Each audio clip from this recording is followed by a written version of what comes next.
नमस्कार मित्रांनो, कसे आहात सगळे? मजेत ना? काल जान्हवीला दिलेल्या शिक्षेमुळे तुम्ही खुश असालच, परंतु जान्हवी परत तिची जी ओव्हर ऍक्टिंग आहे ते करून माफी मागेल आणि शिक्षा कमी करून घेईल असं तरी एकंदरीत वाटत आहे. एपिसोडच्या 29व्या एपिसोडची सुरुवात जी आहे ती दुर्गा मालिकेतले कलाकार सेटवर येतात बिग बॉसच्या आणि तिथून सुरुवात होते. रितेश देशमुख त्यांचं स्वागत वगैरे करतात, घरातले सदस्य स्वागत करतात. हे होण्याआधी थोडेफार अभिजितला अंकिता, डीपी वगैरे सर्वजण सांगत असतात की तू स्टँड घेत नाहीयेस, त्यामुळे आम्हाला तुझ्याबाबत शंका निर्माण होते वगैरे असं तसं. तोपर्यंत हे कलाकार येतात. रॅपिड फायर चालू होतो. रॅपिड फायर मध्ये पहिल्यांदा नंबर असतो अभिजितचा. अभिजितला असा प्रश्न विचारला जातो की टीम ए मधून एक कलाकार घ्यायचा आणि टीम बी मधला कलाकार ए मध्ये पाठवायचा, तर तुम्ही काय कराल? तर टीम ए मधून मी इरिनाला घेईन आणि टीम बी मधून आमच्या आर्याला तिकडे पाठवेन, असं अभिजित सावंत सांगतात. हे असे त्यांचे प्रश्न असतात. परत बेस्ट कॅप्टन कोण, निक्की की अंकिता? मग अंकिताला हे केलं जातं.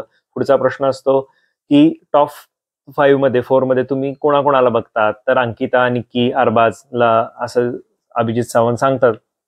पुढचा नंबर येतो वैभव मध्ये विचारला जातं की मैत्रीमध्ये इरिना बेस्ट आहे का अरबाज बेस्ट आहे? या ठिकाणी अरबाजला वैभव प्रेफर करतो. पुढं लीड मध्ये टीम ए मध्ये तुम्हाला राहून लीड करायचं का टीम बी मध्ये जाऊन लीड करायचं? तर तो म्हणतो की टीम ए मध्ये राहून मला लीड करायचं आहे. पुढचा प्रश्न आहे अरबाजला विचारला जातं की प्रेम की गेम? तर तो म्हणतो की प्रेम करायचा प्रयत्न केला परंतु माझ्यावरच गेम उलटला वगैरे असं तसं निक्कीच्या रिलेटेड बोलतो. त्यानंतर सिंगल आहात की कमिटेड आहात? तर तो कमिटेड आहात म्हणून असं उत्तर देतो. तर पुढचा प्रश्न जो असतो तो की म्हणजे पॅडीन नसतो की घनश्याम ला बाहेर काढून तुम्ही नक्की कोणाला आत घेऊ शकता जे बाहेर गेलेले प्लेयर आहेत? त्यामध्ये पॅडी उत्तर देतात की योगिताला मला आत घ्यायचा आहे. त्यानंतर चिकटपट्टी दिली तर ती कुणाला लावायची? तर चिकटपट्टी ही मला निक्कीला लावायची आहे तोंडाला आणि माईक जो आहे तो सूरजला द्यायचा आहे. डीपीला प्रश्न विचारला जातो की आई वडिलांशी बायकोशी एक फोन कॉल की 1 किलो मटण? तर डीपी 1 किलो मटण प्रेफर न करता आई वडिलांशी कॉल प्रेफर करतो. पुढचा जो असतो तो म्हणजे फर्निचर, घरातलं कोण आहे? तुमचं बिझनेस फर्निचरचं, तर घरातलं फर्निचर कोण आहे जे एका ठिकाणी बसलेलं वगैरे असतं? तर तो घनश्यामला उत्तर देतो की घनश्याम हा एकाच ठिकाणी बसलेला असतो असा तसा. तर यावर नाही होता. आणि यामध्ये घरातले खोटारडे सगळ्यात व्यक्ती कोण?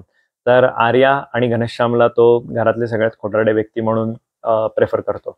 आता हा सगळा रॅपिड फायर टास्क होतो. हे दुर्गावाले कलाकार जातात.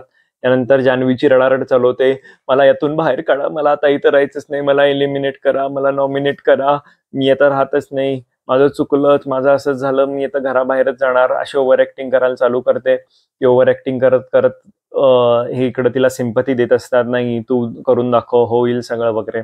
मग ती नेहमीप्रमाणे ती पडते. लगेच मेडिकल रूम ओपन करा. आपला कार्यकर्ता घनश्याम सांगतो बिग बॉसना, लगेच मेडिकल रूम मध्ये घेऊन जातात. आता हे नाटकी झालेलं आहे. हे 2 दिवसांनी सांगतील की तिला बीपीचा त्रास आहे, शुगरचा त्रास आहे काय, तर म्हणून तिला त्या जेलमध्ये वगैरे काही ठेवणार नाही. 1 तास 2 तासाची शिक्षा.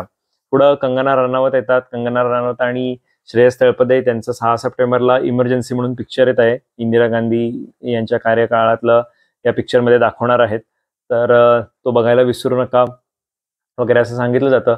आणि लाफिंग बलूनचा एक मजेशीर गेम हा चालू होतो. लाफिंग बलूनवाला हा गेम चालू होतो. यामध्ये कंगना रनौत एकाचं नाव घेतील आणि त्या नावाप्रमाणे त्यानं एक पिक्चर सांगितलं जाईल. तर त्या पिक्चर सारखं कोण आहे हे सांगायचं आहे. तर त्याप्रमाणे पॅडींना पहिला सांगितलं जातं की नटसम्राट कोण आहे, सारख्या भूमिका चेंज करणारे वगैरे असतात.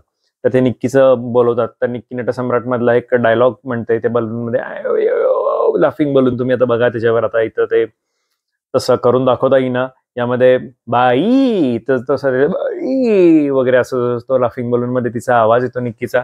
पुढचा जो नंबर असतो तो म्हणजे वर्षा उजगावकरांचा झपाटलेला.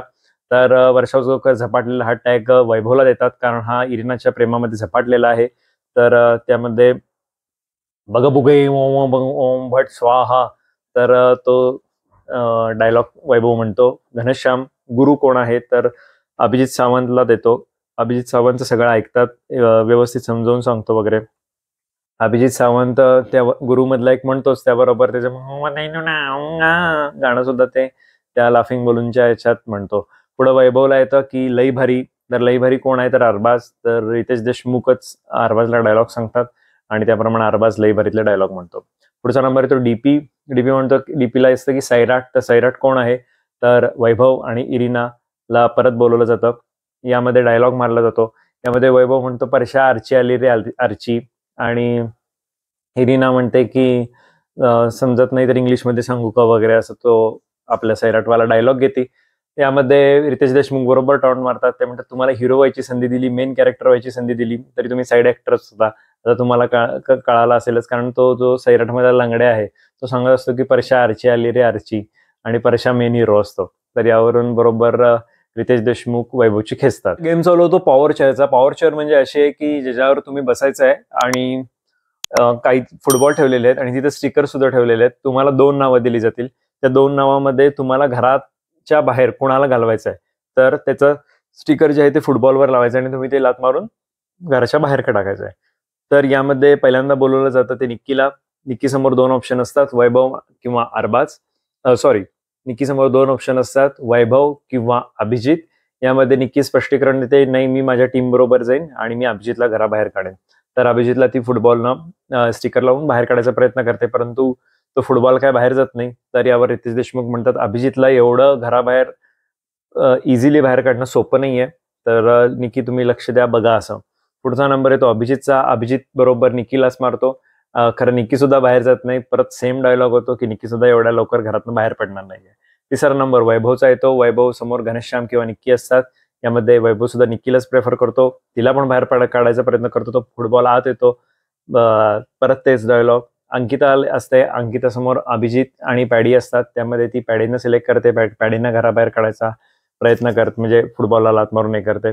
पुढचं पॅडी येतात. पॅडी समोर 2 ऑप्शन असतात, अंकिता किंवा आर्या. यामध्ये ते आर्याला सिलेक्ट करतात आणि आर्याला घराबाहेर काढायचा फुटबॉल मारून प्रयत्न करतात, परंतु फुटबॉल सुद्धा परत येतो.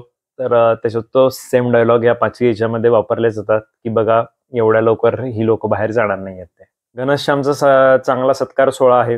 तर घनश्यामला रितेश देशमुख बोलतात की मागच्या वेळी तुम्हाला अनेक टॅग मिळाले, डबल ढोलकी वगैरे असे जे घातकी वगैरे जे असेल ते टॅग मिळाले. यावेळी आता तुम्हाला आम्ही संधी देत आहोत, कारण तुम्ही दिसतच नाही आहेत.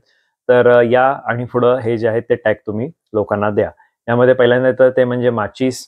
आता माचीस म्हणजे काडेपेटी. मला एक समजत नाही, तुम्ही मराठी बिग बॉस म्हणून एवढ्या बोंबा मारता, तर काडेपेटी म्हणायला काय प्रॉब्लेम येत होता? तर हेच आपण पहिल्यांदा अशा गोष्टी करायच्या आणि नंतर दुसऱ्यांना म्हणत बसायचं की मराठी मराठी म्हणून. यामध्ये डीपी दादाला दिलं जातं. तर घनश्याम त्याचं स्पष्टीकरण द्यायला लागतो, निकुताने माझ्यात भांडणं झाली, ते हिच्या मलाच वगैरे असं तसं सांगायचा प्रयत्न करतो. अतिशय फालतू कारण असतं. डीपी याच्यावर स्पष्टीकरण देतो, मी कुणाला काय सांगायला गेलेलो नव्हतो. जेव्हा निक्कीनं मला विचारलं तेव्हा मी तिला सगळं सांगितलं. माझ्याबरोबर 3 ते 4 साक्षीदार आहेत, तुम्ही त्यांना सुद्धा विचारू शकता. सगळ्यांना माहित असतं की हा घनश्याम कसा आहे ते, आणि इथे जर असते तर योगिता बरोबर आपण खरं खोटं केलं असतं. पुढचं असतं तर साप म्हणून. तर साप म्हणून हा येडा पॅडीला देतो आणि म्हणतो की मला मग अशी यांनी फुटबॉलला लात मारताना असं केलं म्हणून मी यांना साप हे केलं ते केलं. पॅडी म्हणतात, तुला साप शब्दाचा अर्थ कळतो का?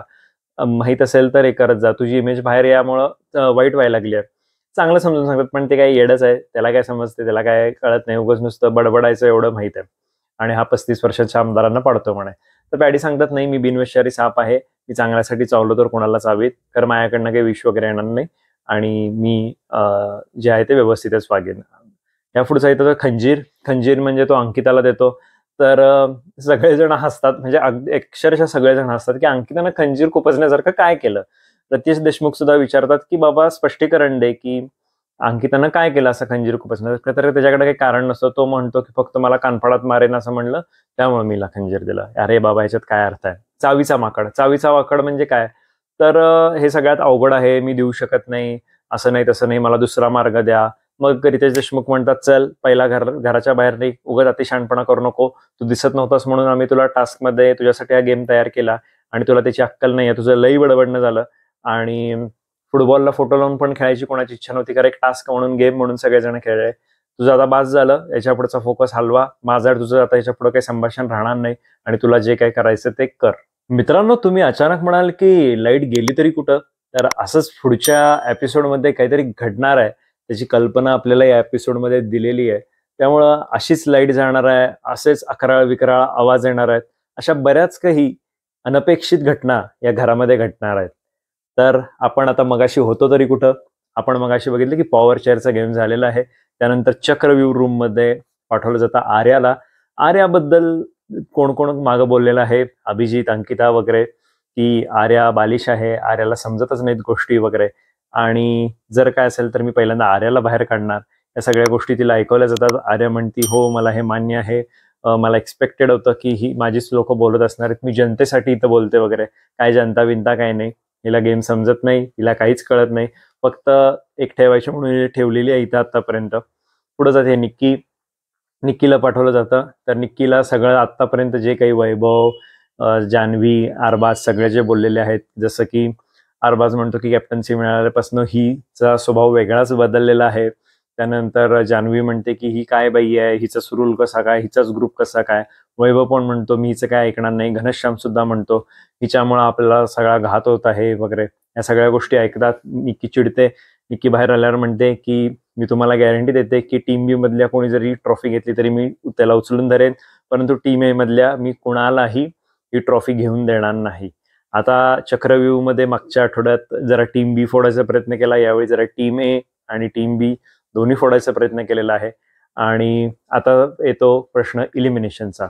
इलिमिनेशन मध्ये 4 लोक आहेत. यामध्ये वैभव, इरिना, आर्या, अभिजित. यामध्ये आर्या सेफ होते. पहिल्यांदा हे अनपेक्षित होतं लोकांना. खरं कम्पेअर टू आर्या आणि इरिनाच अशा 2 गोष्टी झाल्या असत्या. तर आर्या सेफ होते, वैभव सेफ होतो, अभिजित सेफ होतो, आणि बाहेर पडते ती इरिना. इरिना बाहेर पडल्यावर चांगलं बोलते. इरिना म्हणते की चांगलं राहा, तुमची पर्सनॅलिटी ठेवा, इंडिव्हिज्युअल चांगलं गेम खेळा, माणुसकी राखा वगैरे, असं सगळं बोलून ती बाहेर पडते.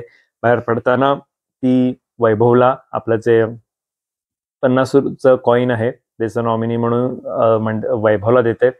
आणि अशा रीतीने इरिना आता बाहेर पडलेली आहे. त्यामुळं प्लेयर्सची संख्या हळूहळू कमी होत आहे. टीम ए मधला सदस्य गेलेला आहे आणि टीम ए मध्ये निक्कीनं हे ऐकल्यामुळं थोडीफार तरी फूट पडणार आहे. त्यामुळे बघू की आता कुणाचे खेळ कसे रंगतात आणि कसे घडतात ते. तर बघायला विसरू नका बिग बॉस आणि माझे बिग बॉसचे रिव्ह्यू. धन्यवाद. तुम्हाला जर या व्हिडिओ आवडत असतील तर नक्की लाईक करा, शेअर करा, आणि तुमचं जे काही मत असेल ते कमेंट बॉक्समध्ये जरूर मांडा.